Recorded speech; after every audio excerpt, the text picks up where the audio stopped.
प्यारे बच्चों, आपका दिन मंगलमय हो।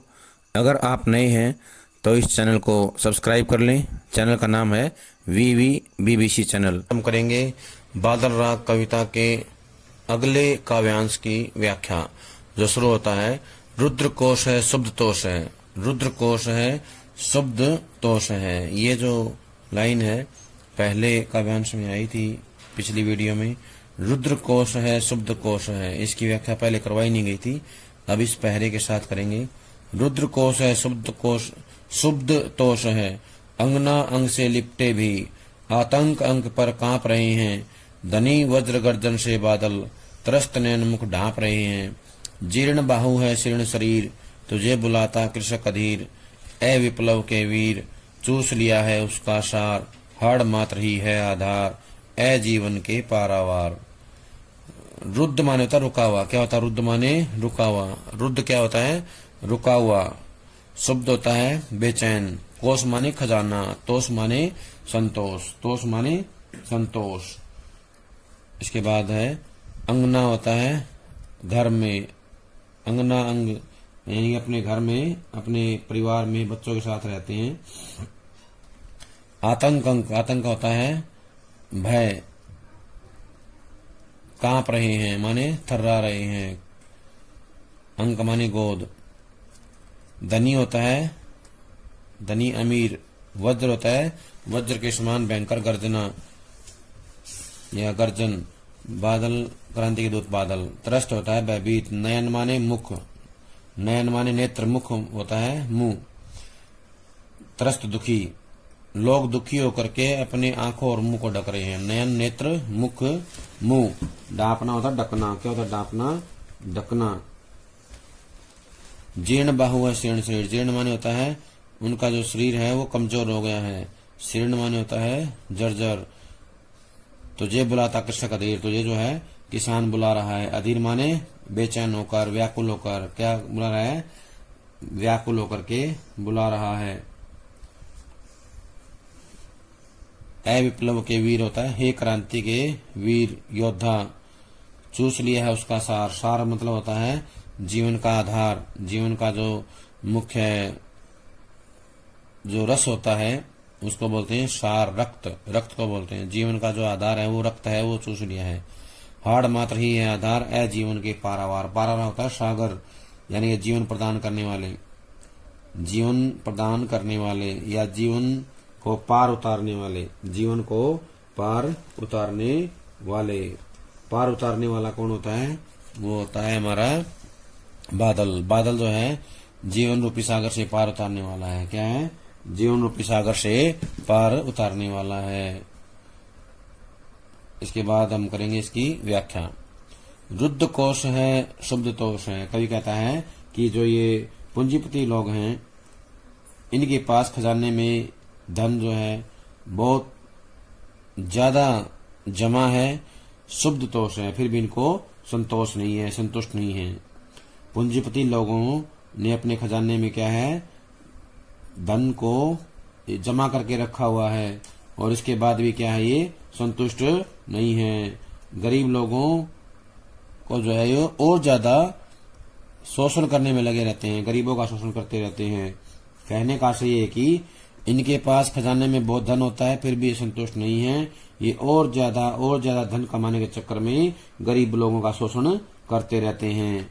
यही कारण है कि अमीर लोग हमेशा आतंकित रहते हैं, भयभीत रहते हैं। क्या रहते हैं आतंकित रहते हैं, भयभीत रहते हैं। और वे क्रांति रूपी बादल की गर्जना को सुनकर अपनी सुंदर स्त्रियों के अंगों से लिपट जाते हैं या लिपटे हुए होते हैं।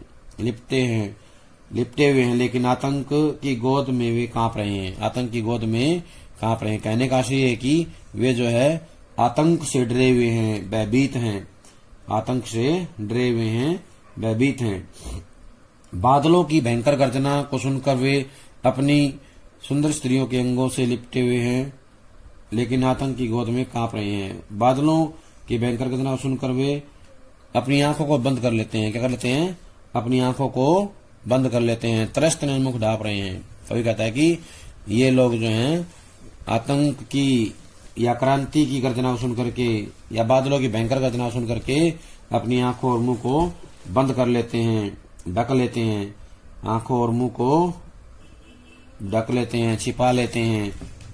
कहने का से ये है कि क्रांति से पूंजीपति लोग ही डरते हैं, गरीब लोग नहीं डरते हैं, क्योंकि गरीब लोगों के पास कुछ ऐसा होता नहीं है जिसको वो खो देंगे, क्योंकि पूंजीपति लोगों को अपनी धन संपत्ति खोने का भय रहता है, इसलिए वो डरे हुए होते हैं, भयभीत होते हैं। जीर्ण बाहु शीर्ण शरीर तुझे बुलाता कृषक अधीर। कवि कहता है कि ऐसा किसान जिसके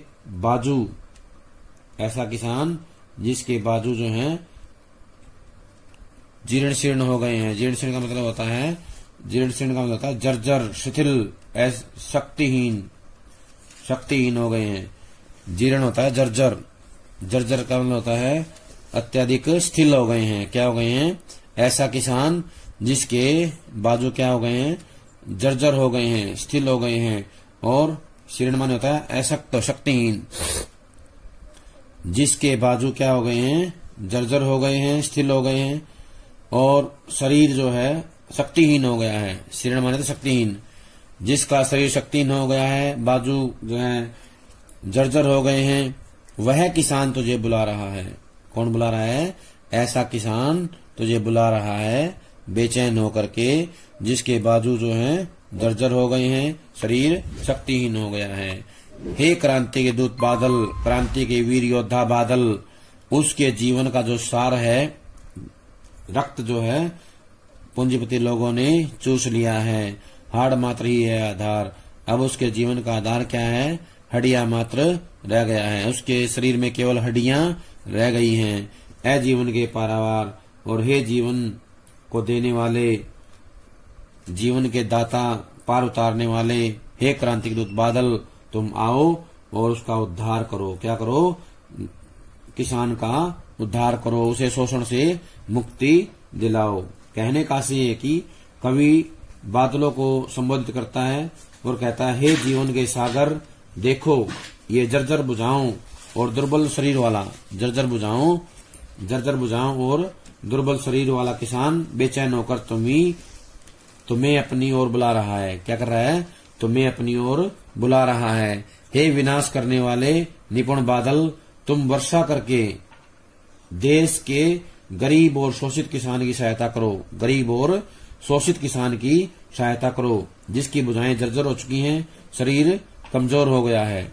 भुजाएं जर्जर हो चुकी हैं, शरीर कमजोर हो गया है, यानी कि शक्तिहीन हो गया उसका शरीर। उसकी भुजाओं के बल को तथा उसके जीवन के रस को पूंजीपतियों ने चूस लिया है। जीवन के रस को यानी कि रक्त को जो है पूंजीपतियों ने चूस लिया है।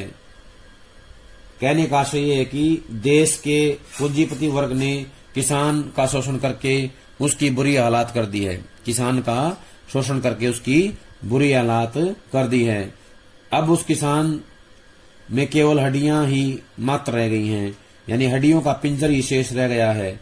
आज की पूंजीवादी शोषक व्यवस्था या अर्थव्यवस्था ने उसके खून और मांस को चूस लिया है। उसके खून और मांस को चूस लिया है। हे बादल, तुम तो जीवन के दाता हो, विशाल सागर के समान हो। तुम वर्षा करके ऐसी क्रांति पैदा कर दो, वर्षा करके ऐसी क्रांति पैदा कर दो जिससे कि वह किसान शोषण से मुक्त हो सके और सुखद जीवन यापन कर सके। शोषण से मुक्त हो सके और सुखद जीवन यापन कर सके, सुखद जीवन व्यतीत कर सके। अब हम करेंगे इससे जुड़े हुए प्रश्नों को।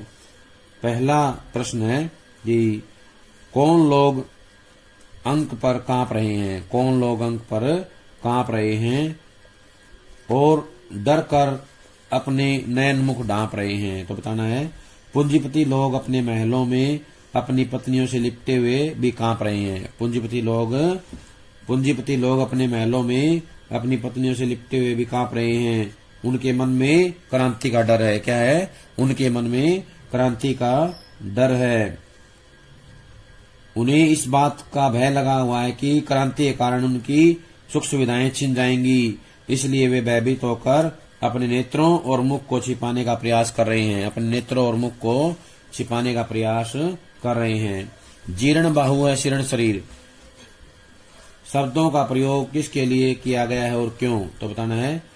यहाँ कवि ने जीर्ण बाहु और शीर्ण शरीर शब्दों का प्रयोग किसान के लिए किया। किसके लिए क्या है? किसान के लिए। किसान के लिए इनका प्रयोग किया गया है। पूंजीपतियों ने उसका सब कुछ छीन लिया है। उससे शोषण तथा अभाव के कारण उसकी भुजाएं जीर्ण हो चुकी हैं।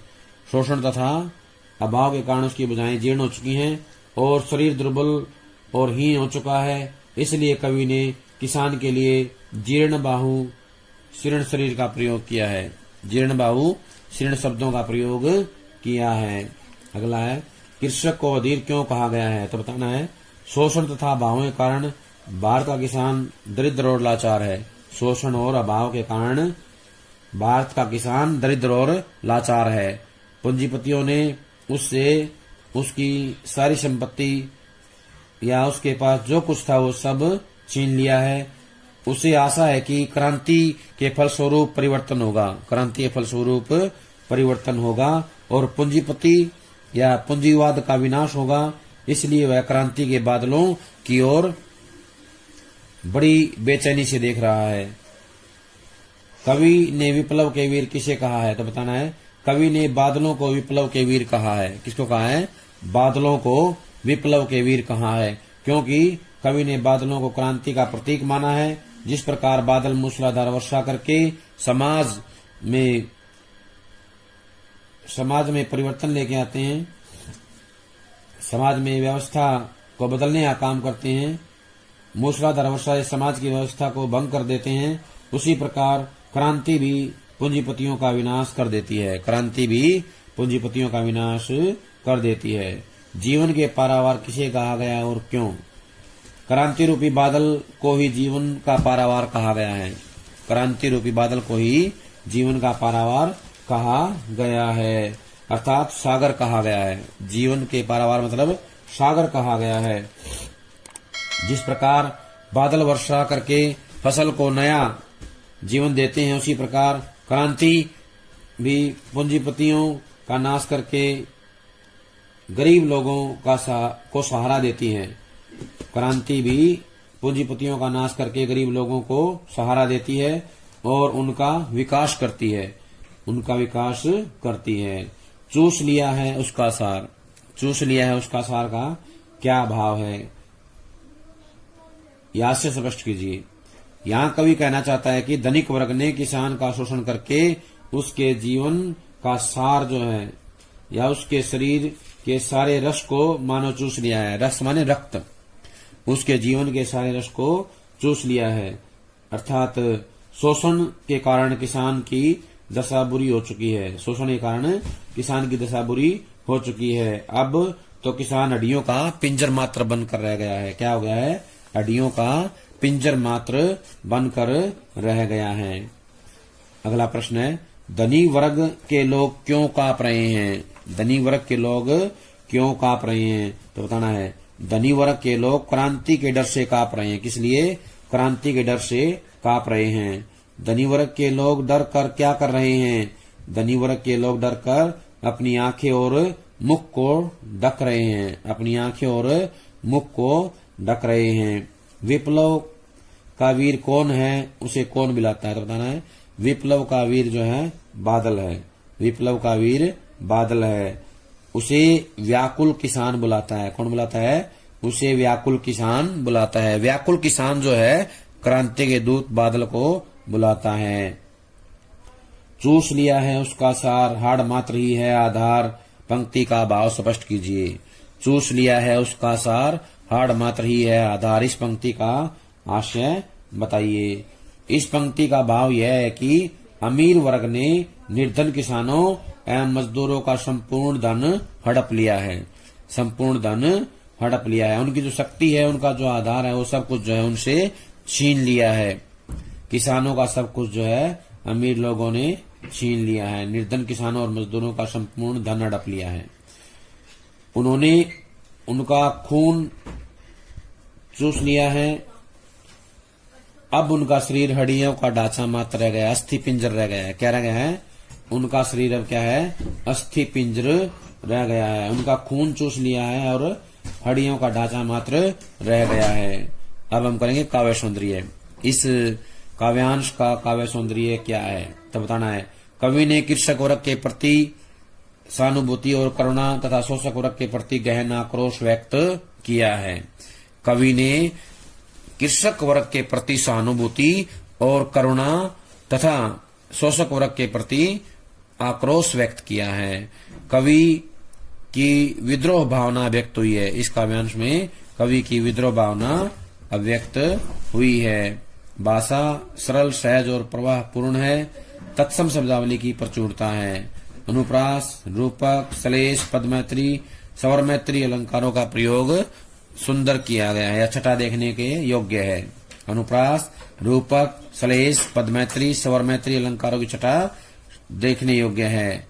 चित्रात्मक तथा प्रतीकात्मक शैली का प्रयोग किया है। चित्रात्मक तथा प्रतीकात्मक शैली का प्रयोग किया गया है। मुक्तक छंद का प्रयोग किया है। भारतीय किसान की करुणावस्था का चित्रण किया गया है। भारतीय किसान की करुणावस्था का चित्रण किया गया है। भयानक तथा करुण रस का अंकन है। भयानक तथा करुण रस का अंकन किया गया है। बिंब योजना सार्थक एवं उच्च कोटि की है। बिंब योजना सार्थक एवं उच्च कोटि की है। प्यारे बच्चों, ये था बादल राग कविता का अंतिम काव्यांश। इसकी सभी व्याख्या याद कर लेंगे और इसको पक्का याद कर लेंगे ताकि अगली जब किताब के प्रश्न आएंगे तो उनको याद करने में कोई दिक्कत ना हो। तो आगे हम करेंगे वितान। वितान भाग 2 करेंगे। तब तक इसको याद कर लें। सभी का बहुत बहुत धन्यवाद।